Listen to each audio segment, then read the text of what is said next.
Matibay ang paniniwala ko na panalo ang kombinasyong may mataas na kalidad at sapat na dami. At gayon, nang magkaroon ako ng karangalan na dumaan sa gitna ninyong lahat, kayong mga bagong at dedikadong opisyal, nakita ko ng malapitan na aninag sa kislap ng inyong mga mata ang napakalaking kalidad na taglay ninyo.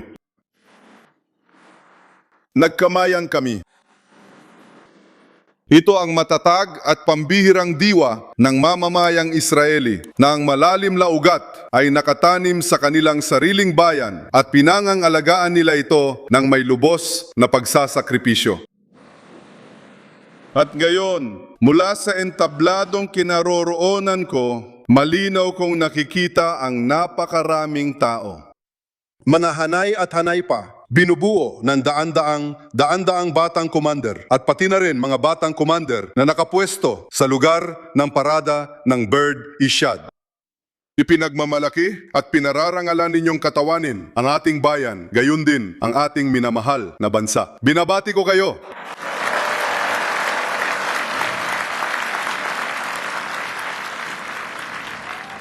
Ang Ministro ng Depensa, Israel Katz, ang hepe ng pangkalahatang Estado Mayor, Herzi Halevi, ang Kumander ng Puwersang Panlupa, General Nadav Lotan, ang mga pangunahing opisyal ng Puwersang Panlupa, ang Kumander ng Paaralan ng mga Opisyal, Coronel Eliab Elbas.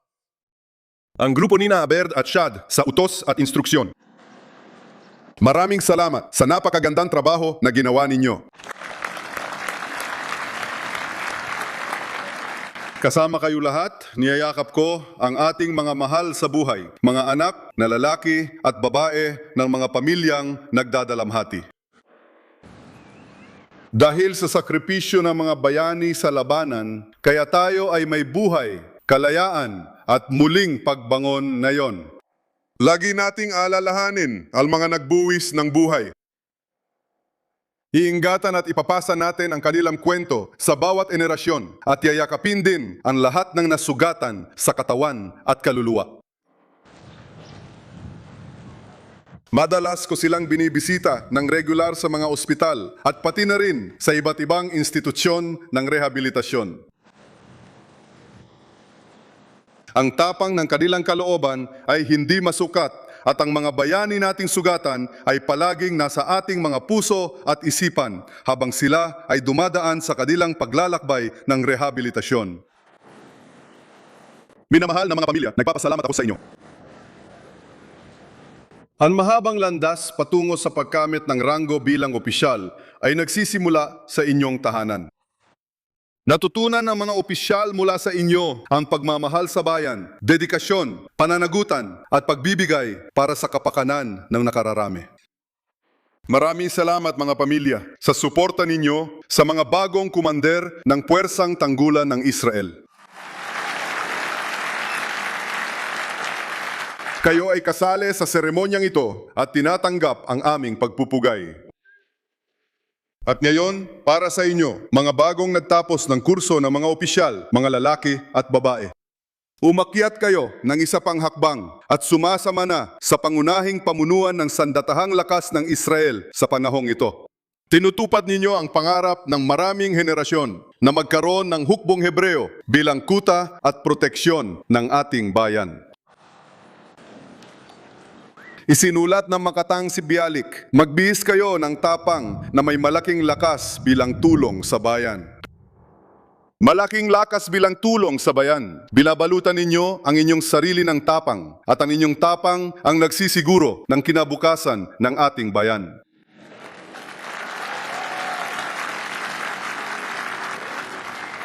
Ipinagmamalaki namin kayo, ipinagmamalaki ko kayo at may tiwala ako sa inyo.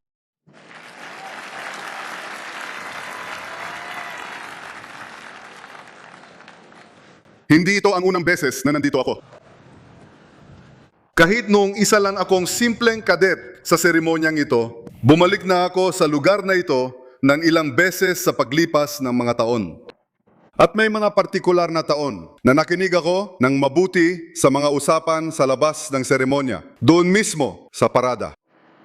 Narinig ko ang ilang veteranong opisyal na nagtatanong sa mga bagong opisyal, may nakaranas ba sa inyo ng totoong sagupaan habang may putukan? Naranasan na ba na iba sa inyo ang laban ng mano-mano? Ngunit nitong mga huling taon, bihira na lang itanong ang mga ganitong tanong. Kayong lahat ay dumating sa barado, handa at may dalang malawak na karanasan sa operasyon na nakuha mula sa mga labanan noong digmaan para sa kalayaan. Sa ilang pagkakataon sa buhay, ito ay isang napakasakit na karanasan dahil sa hindi mapapalitang pagkawala ng minamahal na kapatid, ang pagkawala ng kapatid sa gitna ng labanan. Bago ako makarating dito, ako ay isang mandirigma. Sa unang linggo ng serbisyo ko sa Sayret Matkal, nawalan ako ng napakalapit na kaibigan. Yung namatay na nagbigay ng kanyang huling hininga at tuluyang pumanaw dito mismo sa aking mga bisig. Nawala ang inyong mga mahal na kaibigan, ngunit nagpatuloy kayo dahil alam ninyong mabuti kung sino ang kalaban. Ano ba talaga ang ating ipinaglalaban at para saan tayo lumalaban na yon?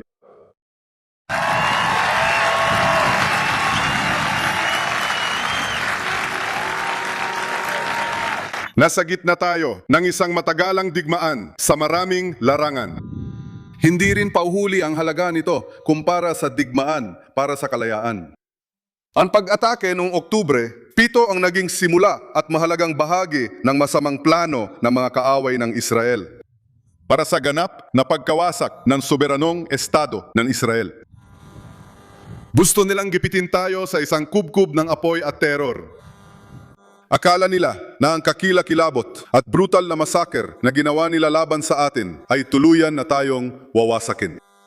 Pero tayo, sa pamamagitan ng matinding takang, ay tuluyang nakabawi at nabaligtad ang laban. Ang mga dating umusig ay sila na ngayong inuusig. Salamat.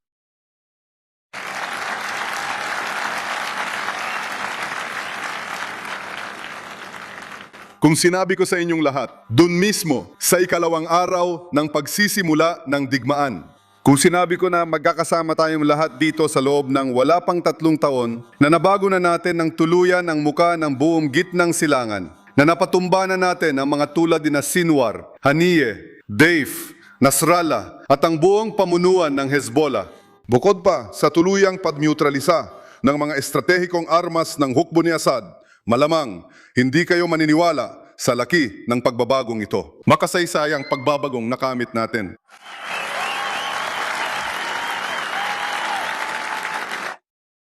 Marami sa mga nasa rehimeng terorista sa Iran na nawalan ng kanilang mga misil at mga launcher ng misil na ang ating mga piloto ay lilipad sa kalangitan ng Tehran at kayang tamaan ang anumang target ng rehimeng terorista. May maniniwala ba dyan? May maniniwala ba dyan? Mukha lang itong katan-isip. Noong ikalawang araw ng digmaan, sinabi ko, babaguhin natin ang gitnang silangan. At dahil sa tapang ninyo ng ating mga mandirigma, mga kumander, piloto, sundalo at ng ating mamamayan na nanatiling matatag, binabago natin ang mukha ng gitnang silangan at ang estado ng Israel ay mas malakas kaysa dati. At kung sinabi ko sa inyo, noong ikalawang araw ng digmaan na ibabalik natin ang lahat ng ating mga dinukot hanggang sa huli, wala tayong iiwan doon? Sino ang maniliwala? Ako at ang mga kaibigan ko ay naniwala. Binigyan niyo kami ng lakas at nagawa namin ito. Naiwi namin silang lahat, bawat isa sa kanila. Masaya. At kung sinabi ko sa inyo noong 8 ng Oktubre na magkakaroon tayo ng malaking pagbabago sa ating mga sarili, na malalampasan natin ang hadlang ng takot, na tayo ang mangungguna, na atake tayo, na makakahanap tayo ng mga bagong estratehiya, na manggugulat tayo at tayo ang magpapasya. Sino ang maniniwala na kaya nating gawin ang lahat ng iyon? Naniniwala ako dahil naniniwala ako sa inyo. At ang sambayan ng Israel ay lubos na naniniwala sa inyo. Pero ang ating tagumpay, ang ating pinakamalaking tagumpay at tanging bulag lang, tunay na bulag lang, ang hindi makakakita nito. Sasabihin nilang walang tagumpay, Pero marami tayong dakilang tagumpay. Hindi ko na lahat nilista para sa inyo. Nasa ilalim, kayo ilalim araw at aabutin ng matagal kung ililista ko lahat. Pero may isang pambihirang tagumpay mula sa dalawang kamanghamanghang operasyon kasama si Calvi at ang atunggal ng leon. Inalis natin agad ang panganib dahil kung hindi tayo kumilos, na yon ay may atomikong bomba na ang Iran para sirain ang Israel. At inalis natin ang banta na yon at para tiyakin ang walang hanggang pag-iral ng Israel.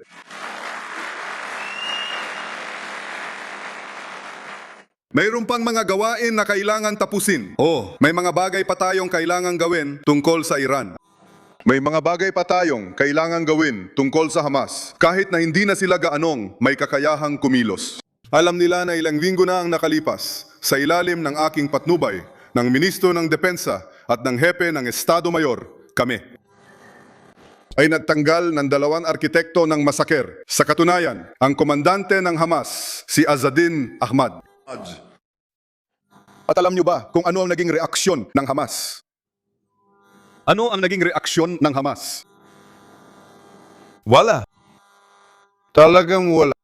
Walang puto o racket, wala talaga. Marami na tayong nagawa, pero marami pa tayong kailangang gawin laban sa Hamas, Hezbollah at drones. Buong lakas at enerhiya naming pinagtatrabahuhan ito, pero napakalaki ng mga tagumpay. At ang mga tagumpay na ito ay nakamit dahil sa ating matatapang na sundalo at mga komandante na lumaban sa mga nais tayong saktan sa timog, sa hilaga, sa lahat ng lugar. Walang hadlang ang nakapigil sa kanya, hindi mga lagusan o pugad ng mga terorista, hindi rin ang mga dating linya ng hangganan kung saan nagtipon ang mga gutom na hukbo. Madalas akong bumisita sa kampo. Doon nakilala ko ang ilan sa inyo na manbirigma ng espesyal na brigadang manobra. Lubos akong namangha sa diwa ng tagumpay na nagtulak sa inyo pasulong, sa tapang, determinasyon at walang hanggang pagiging malikain. Ang diwang hindi matitinag na yon ay sumama sa akin pabalik sa silid ng pagpupulong ng gabinete ng digmaan. Malaki ang tulong nito sa akin. Ang determinasyong, ito ang nagbigay sa akin ng lakas para harapin ang lahat ng mga pagsubok, maging ang mga pressure mula sa labas, pati na rin ang mga pressure mula sa loob. At hindi yun naging madali. Hindi naging madali. Kasama sa mga panlabas na presyon, ang pagtigil ng supply ng bala noong bigmaan. At kayo ang tunay na nakakaalam ng kahalagahan nito. Kinailangan kong sabihin sa mga kaibigang Amerikano. Tinanong nila ako, paano kayo lalaban? Sinabi ko sa kanila, kung kailangan, lalaban kami kahit gamit ang aming mga kuko. Lalaban kami, itataboy at tuluyang tatalunin ang mga kaaway. At ganun na ang ginawa namin. Nagkaroon din ng panloob na presyon. May mga internal na presyong tumigil. Sa mga kanyon, huwag pumasok sa Rafah o Philadelphia Corridor. Huwag sumulong sa Lebanon, Syria at Iran. Ang lakas ninyo, ang tapang ninyo, ang diwa ng pakikibaka ninyo ang nagbigay sa akin at sa aking mga kasamahan ng malaking lakas para labanan ang mga presyong ito at gusto kong magpasalamat sa inyo para dito. Sa Gaza, sa Lebanon at sa Yemen, sa Iran at pati na rin sa iba pang mga lugar, lantad man o lihim, naramdaman nila ng husto ang lakas ng ating bisig. Lubusan nating binago ang mga patakaran ng laro sa rehiyon. Uulitin ko, pinakamahalaga, binago natin ang sarili natin. Nilabanan natin ang takot gamit ang sigasig, inisyatiba at pagiging mapanlusob.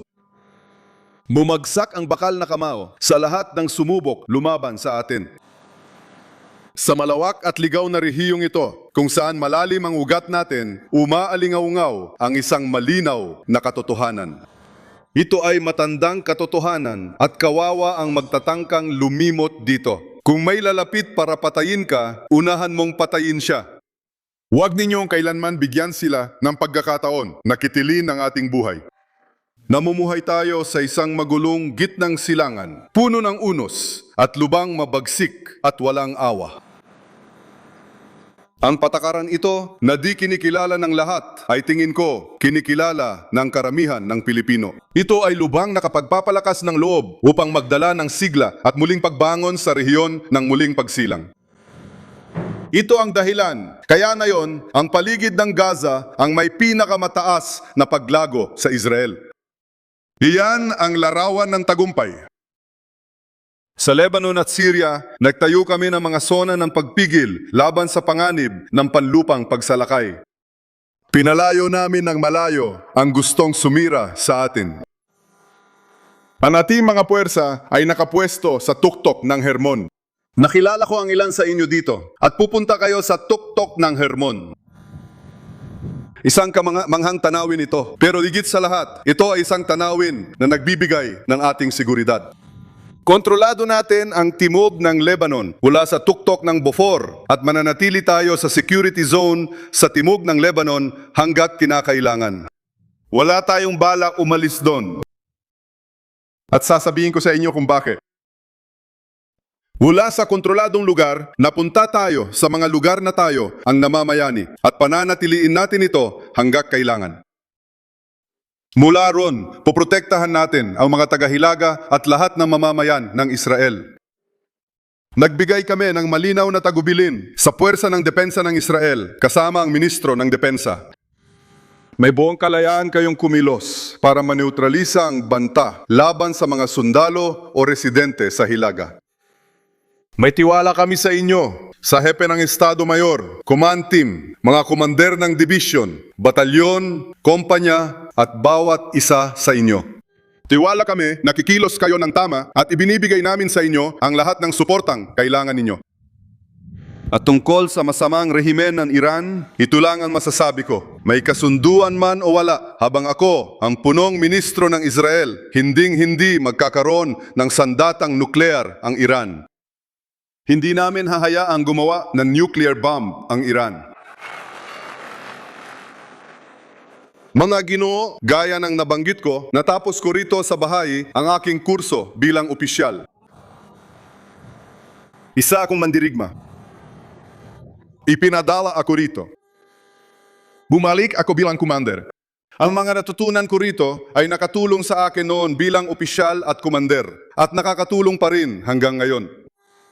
Nakakuha kayo rito ng napakahalagang kaalaman at sigurado akong magagamit ninyo ito sa buong buhay ninyo. Hindi kalayuan dito sa itaas ng mga hagdang ito sa pader ng isang bahagi ng punong himpilan ng base nakadisplay ang larawan ng kapatid kong si Jonathan Yoni. Noong tinanggap niya ang badge ng uwarang mag-aaral mula kay punong ministro Yitzhak Rabin, naway pagpalain ang kanyang alaala. Naalala ko ito ngayon dahil 2 araw na ang nakalipas nang sumapit ang ika-50 anibersaryo ng matapang na operasyon ng pagliligtas sa ating mga bihag sa Entebbe. Sa Operasyon Jonathan, ipinakita ang kahangahangang kakayahan ng mga mandirigma ng Israel at lalo na ang kanilang dedikasyon sa layunin. Mula sa mga opisyal ng hukbong tanggulan ng Israel na sumisigaw ng sundan ninyo ako para may sakatuparan ng misyon ng mahusay at walang pag-aalinlangan. Gayun din, sa Operasyon Entebbe, lahat ng mga dinukot ay naibalik sa kanilang mga tahanan. Maliban sa isa, si Dora Black, naway pagpalain ang kanyang alaala na nasa lungsod ng Kampala at pinaslang kinabukasan ayon sa utos ng diktador na si Idi Amin. Nagbigay ng internasyonal na prestihyo sa Israel ang pagsagip sa Entebbe. Matibay na depensa para sa Israel, walang hanggang karangalan sa laban sa terorismo. Nagwagi ang katarungan laban sa kasamaan. Sa wakas, tinalo ng pag-asa ang takot. Kung paano nangyari noon, ganon din na yon. Nanggunguna ang Israel sa laban kontra barbarong fanatismo na banta sa malayang mundo. Tama, maliit lang ang bansa natin. Ngunit tayo ay bayang may pambihirang lakas. Lakas sa labanan, lakas sa teknolohiya, lakas sa tumutulong magtatag ng mga alyansa sa mga bansa sa rehiyon at lampas pa rito. Higit sa lahat, taglay natin ang nakikita ko rito sa pagtatapos na ito at sa mga taong narito sa bleachers.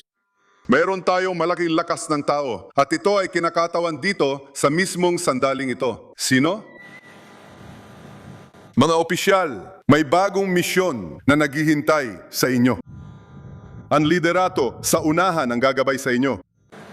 Ang personal na halimbawa na ipapakita ninyo sa inyong mga nasasakupan ay mag-uukit sa kanila ng kahandaang kumilos ng sama-sama anumang oras at saan mang lugar. Noong nakaraang linggo, nakipagkita ako sa mga nagtapos ng isa pang kurso para sa mga commander ng platon. Kurso ng mga commander ng platon ng reserba. Mga sundalo ng reserba na may edad na 30, 40, ang ilan ay 50 taon. Ipinapakita nito ang kamanghamanghang diwa. Iniiwan nila ang kanilang pamilya.